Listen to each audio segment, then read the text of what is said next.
A woman behind bars. A murder she swore she didn't commit. And evidence so airtight, the jury barely deliberated. But what if they were wrong? In 2018, Danielle Carter was sentenced to life in prison for the brutal murder of her ex-boyfriend, James Holloway. The case seemed open and shut. Security footage placed her at the scene. The murder weapon had her fingerprints. And her motive? A history of heated arguments and a recent restraining order against her. The prosecution painted Danielle as a scorned woman who snapped. James was found stabbed 12 times in his apartment, and Danielle was spotted on security cameras entering his building that same night. When police searched her apartment, they found blood-stained clothing stuffed in a trash bag. Guilty, without a doubt, or so it seemed. Danielle never stopped proclaiming her innocence. "I loved him," she sobbed during the trial. "I would never do this." But the evidence told a different story. Even Danielle's public defender struggled to refute the facts. The jury took only 3 hours to convict her. Then, 6 months into her life sentence, something strange happened. A retired detective, Michael Graves, received an anonymous letter. The message was chillingly simple. Danielle Carter is innocent. Look at the footage again. Intrigued, Graves pulled the case file. The security footage that placed Danielle at James's apartment had been grainy, showing only a hooded figure entering and exiting. But a closer look raised a terrifying question. Was that actually Danielle?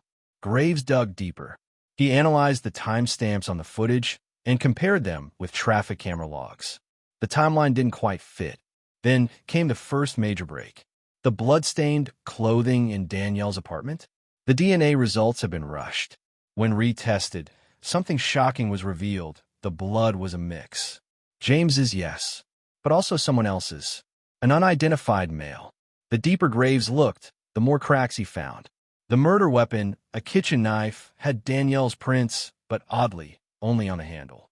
There were none on the blade, almost as if someone had pressed her fingers onto it after the fact. Then came the biggest twist yet.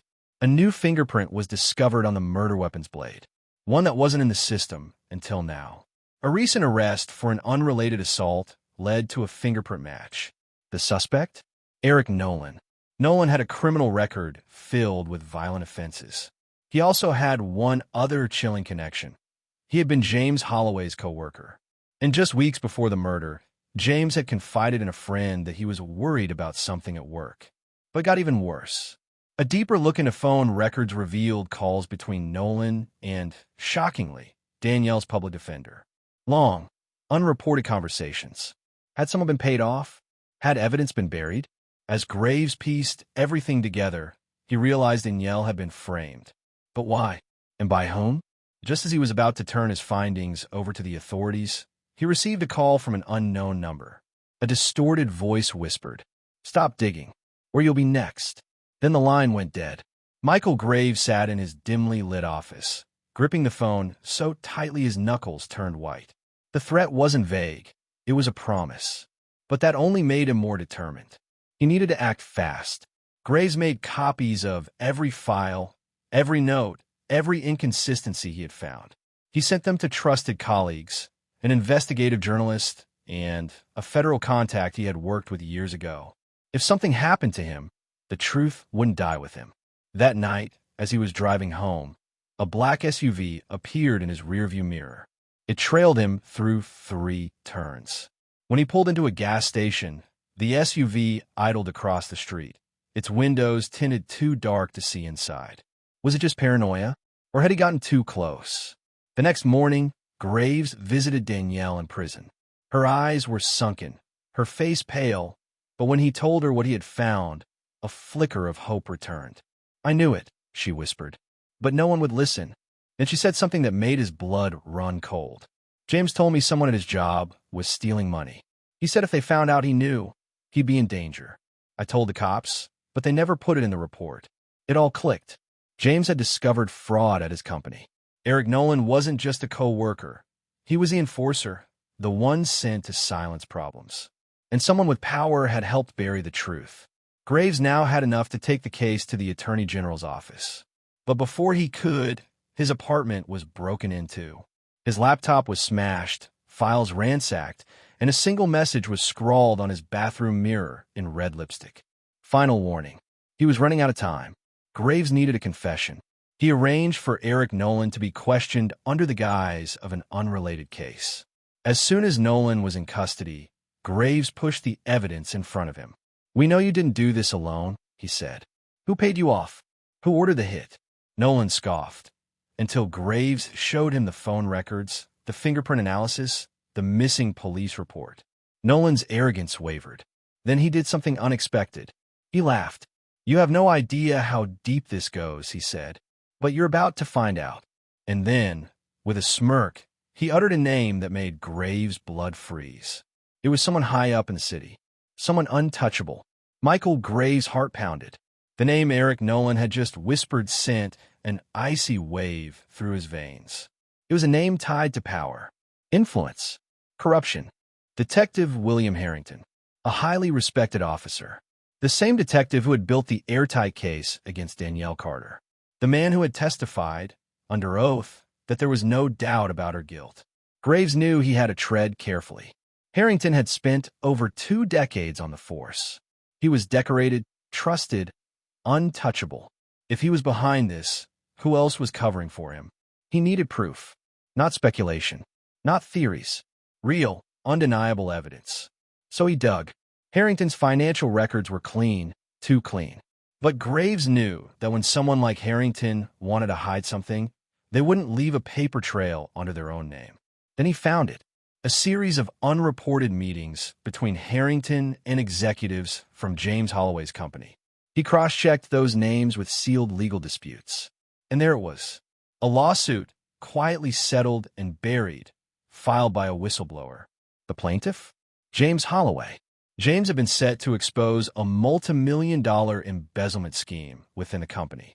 The fraud ran deep, involving key executives and, now Graves suspected, Detective Harrington. James had been silenced before he could go public. Danielle Carter was just collateral damage. Graves contacted his federal source, someone he could trust. He arranged a secret meeting in a parking garage, old-school espionage style. He handed over the files. "If I disappear, this goes public," he said. His contact nodded. "We'll start an internal investigation." But it wasn't fast enough. Graves returned to his car. As he started the engine, his phone vibrated. A text from an unknown number. "You were warned." Then, in his rearview mirror, headlights. The black SUV. It sped toward him. Graves slammed the gas pedal. Tires screeched as he swerved onto the main road. The SUV followed. He weaved through traffic, pushing his old sedan to its limits. His pulse pounded in his ears. A sharp turn. An alleyway up ahead. He cut the wheel hard, sliding into the narrow path just as the SUV sped past. For now, he was safe. But for how long? Michael Graves gripped the steering wheel, his knuckles white. His chest rose and fell in shallow breaths as he watched the black SUV hesitate at the end of the alleyway before speeding off. They weren't giving up. They were just regrouping. He couldn't go home. Couldn't go to the station. Every step forward in this case had painted a bigger target on his back. He needed to disappear, at least for now. There was only one person he could trust. Danielle Carter's sister, Lisa. She had spent the past year fighting for Danielle's release, knocking on doors that never opened. If anyone knew the desperation he felt right now, it was her. He pulled up to her small, dimly lit house on the outskirts of town. When she opened the door, her eyes darted over his shoulder before she yanked him inside. "I saw the news," she whispered. "They said you went missing." Graves blinked. "What?" Lisa grabbed her phone and showed him the screen. His heart stopped. Breaking. Former Detective Michael Graves wanted for questioning in evidence tampering scandal. His picture flashed across the screen. The article claimed he had been under investigation for months, accused of fabricating evidence in multiple cases, including Danielle's. They weren't just trying to silence him. They were erasing him. A heavy knock rattled the front door. Lisa gasped. "They found you." Graves pulled her away from the door and motioned for her to stay quiet. He peeked through the curtain. 2 men in suits. No badges. No flashing lights. Not cops, but professionals. He turned to Lisa. "Back door." Now. They slipped out into the night, cutting through the backyard and disappearing into the trees. Graves' heart pounded in sync with Lisa's rapid breaths. He had to keep her safe. She had done nothing wrong. For now, they just needed to stay ahead of the hunters. After hours on the move, they reached an old friend's cabin miles from town, a place with no cameras, no cell service, only silence and time to think. Lisa rubbed her arms, trying to warm herself. What now? Graves exhaled. We go after Harrington. Lisa scoffed. How? He has the whole system in his pocket. Then we flipped the script. He dug into his bag and pulled out a flash drive. His ace in the hole. Before he had gone to the parking garage, he had copied every piece of evidence and sent it to a failsafe, a hidden online storage, linked to an automatic email release if he didn't stop it every 24 hours. If they took him out, the truth would explode. The next morning, Graves made the call to the one person he knew could force action. A well-respected investigative journalist, the kind who didn't scare easy. This story will ruin you, Graves warned. They'll come for you. A pause. Then a sharp exhale. Then let's make sure it's worth it. The journalist went live that night with the headline. Exclusive. Detective William Harrington linked to cover up in wrongful murder conviction, and more. The floodgates burst open. The world saw the truth.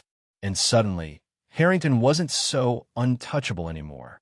But Graves wasn't celebrating yet, because he knew men like Harrington had one last move. They never went down without a fight. Michael Graves didn't sleep that night.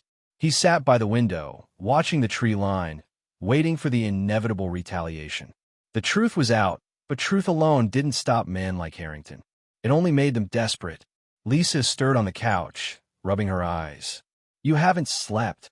Can't afford to, Graves muttered. They'll come. She swallowed hard. Then what do we do? Graves tightened his grip on the gun in his lap. We finish this. It came at dawn. A crunch of gravel outside. Then another.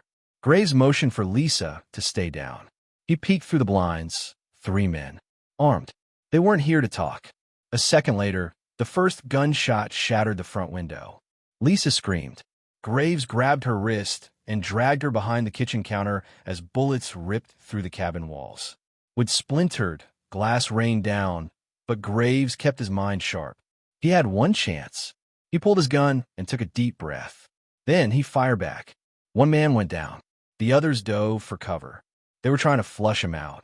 But Graves wasn't going to play by their rules. He yanked Lisa toward the back door. Go! They ran into the trees as more gunfire erupted behind them. Graves didn't stop. He had memorized the layout of the woods. A dirt path twisted toward the highway. If they could reach it, they had a shot. Then tires screeched in the distance. Another car. They were surrounded. A figure stepped out of the approaching vehicle. Detective William Harrington. His suit was crisp. His expression calm, like he wasn't standing in the middle of a war zone. Enough games, Graves, Harrington called. Come out, and we can end this quietly. Graves exhaled. That's not how this ends. He raised his gun, finger hovering over the trigger. But before he could fire, sirens blared in the distance. Harrington's calm cracked. His men hesitated. Then squad cars burst onto the scene. Federal agents poured out, weapons drawn. Drop your weapons. Graves watched as Harrington clenched his jaw. For the first time, the detective looked trapped. Lisa exhaled a shaking breath. You called them. Graves nodded. Did it before we left the cabin. One by one, Harrington's men surrendered. But the detective stood firm. This isn't over, Harrington growled. Graves smirked. Oh, I think it is. Harrington turned to run. Graves lunged, tackling him to the ground. The 2 men struggled, fists flying. Then Graves got the upper hand, pinning him down just as the Fed swarmed. Cuffs clicked around Harrington's wrists. It was over. A month later, Danielle Carter walked free. The evidence Graves uncovered led to multiple arrests. Corruption ran deeper than anyone had imagined. But now it was exposed. Lisa hugged her sister outside the prison gates. Tears streamed down their faces. Graves stood back, watching. A part of him still expected another attack, another enemy lurking.